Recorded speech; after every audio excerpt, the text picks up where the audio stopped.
Okay, so this is the next guitar in my collection. This is quite an interesting guitar, and it holds a fair amount of sentimental value to myself and also the family.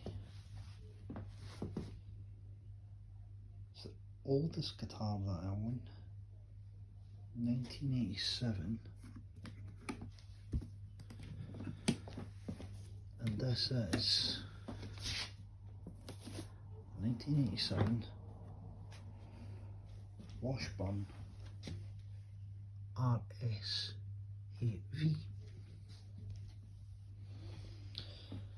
So there's quite a bit of story behind this one. The RS-8V was produced for Washburn by Samick Guitars, and the influence for this guitar is quite clear. It's based on a Paul Reed Smith. Now, given how early this was made, 1987, Paul Reed Smith Guitars launched his brand in 1985 officially, and I believe that through research that I've done, Washburn were asked to stop producing these guitars through a cease and desist letter from Paul Reed Smith, just due to the body shape and the clear design of it, which is very much based after that custom 24 shape. There are some notable differences, and this one's got a few interesting little parts on it. So it's a mahogany body, mahogany set neck. The fretboard is a composite material that was made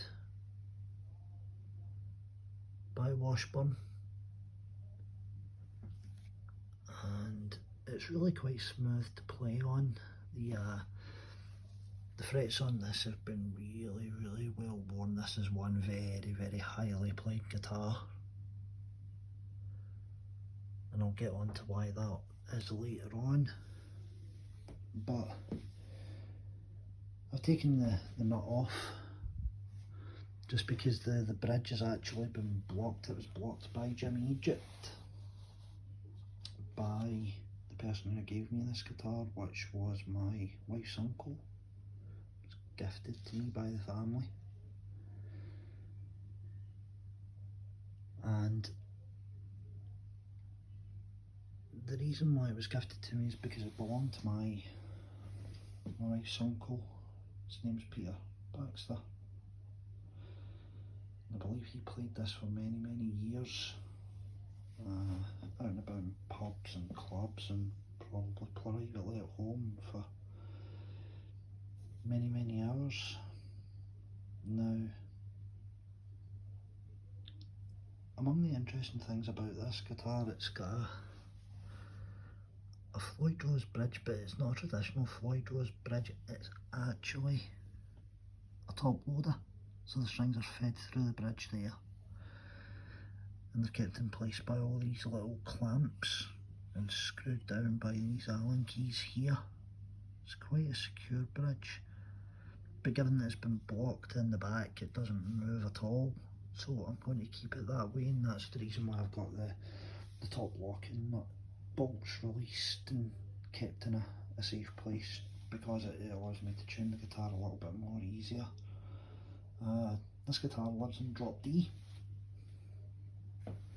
and it's had a modification made to it, as you can quite clearly see here.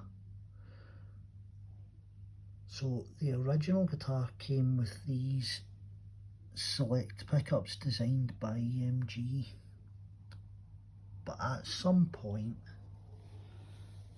Peter changed out the bridge humbucker in this. Now, I was told that it was a Gibson pickup, and for the longest time I believe that's what everyone thought it was, but it actually isn't. through conversations with friends of mine, there was a pal who was making a custom 5150 replica, and we were talking about all sorts of different pickups that he was going to be putting into this. And one of the pickups that came up in conversation was a Seymour Duncan JBJ. It's a very sought after pickup. It's completely hand wound by Maricela Juarez, who now runs Seymour Duncan's custom shop. And that's exactly what this is.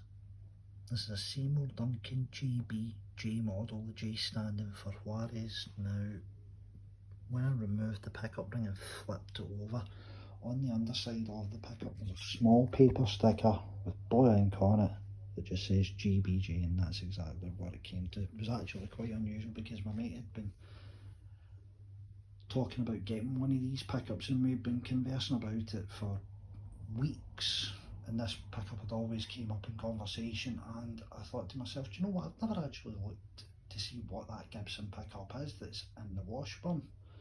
So when I flipped it over, I was completely and utterly flabbergasted to find out that it's a JBJ.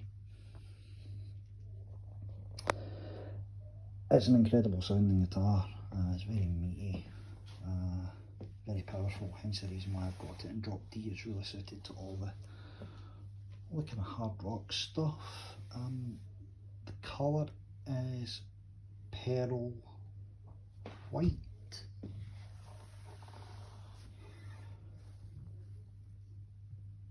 Very slim neck. It's clearly based on a standard 24. And you can see that that's the, I don't know if the camera can pick that up, but that's a serial number that's just etched into the control cavity there. There's nothing on the back of the headstock.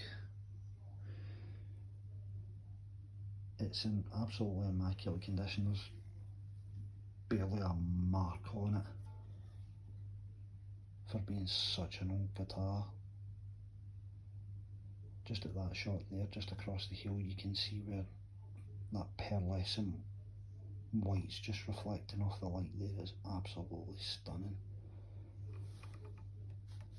It's actually very reminiscent of one of the very first guitars that Paul Reed Smith actually went and drummed a whole lot of orders for. He used a white standard like this to drum up hundreds of thousands of dollars worth of orders to get the company started, along with a yellow custom 24 maple top.